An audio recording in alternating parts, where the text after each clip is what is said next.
Do you find inspiration from these young guys? Do they find inspiration from you? I believe so. I'm constantly inspired by young Marines today. A lot of us, as we started getting longer and longer into OIF and OEF, wondered how the young Marines of today would pull through. We wondered because they're a different character, they're a different social habit than we were 19 years ago when some of us joined. So we had wondered, these kids come out with flying colors today. They're technologically more advanced than we are. And then they can get out there and they can muster the intestinal fortitude and do the things that we were concerned that they wouldn't be able to do. So I'm constantly inspired by young Marines. Do I inspire young Marines? I think in some ways I do. I think when they see me in the gym or they see me running on the treadmill or on the elliptical or the bicycle or they see me walk around PT gear, I think in some ways it does inspire them. And I worry that it makes them worry about their next rollout into town too. So.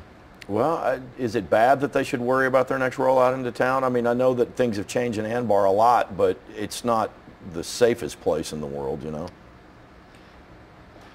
No, it's, I'll tell you what, Al Anbar is night and day in the last 2 years. Night and day.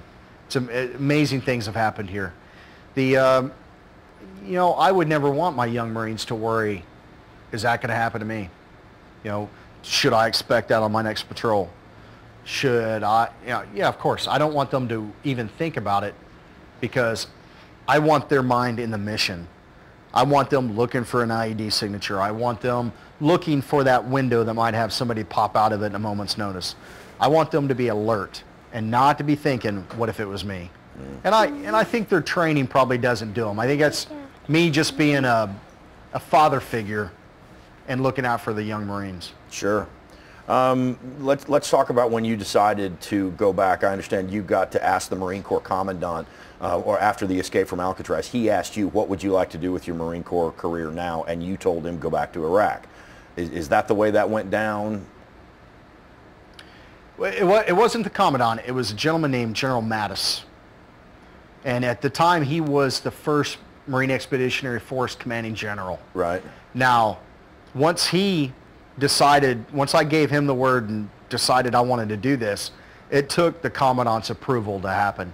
So, I mean, you're talking 4 stars and 3 stars to allow me to come back over here. And one wife. What did your wife say when you said, honey, I want to go back to Iraq? Well, she said okay, with okay as, they ain't never going to let you go. Yeah, right. So I think deep down, and she'll tell you, she said, okay, sure, this is another harebrained idea you've got. This is never going to happen. And I never thought it would happen. I honestly don't.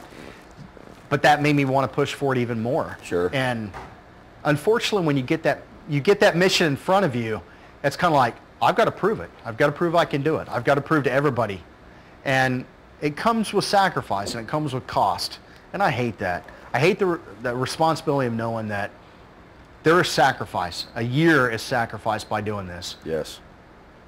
But if I would not have done this, if I wouldn't have tested this and pushed the Marine Corps to allow me to do this, then somebody else might have to do it.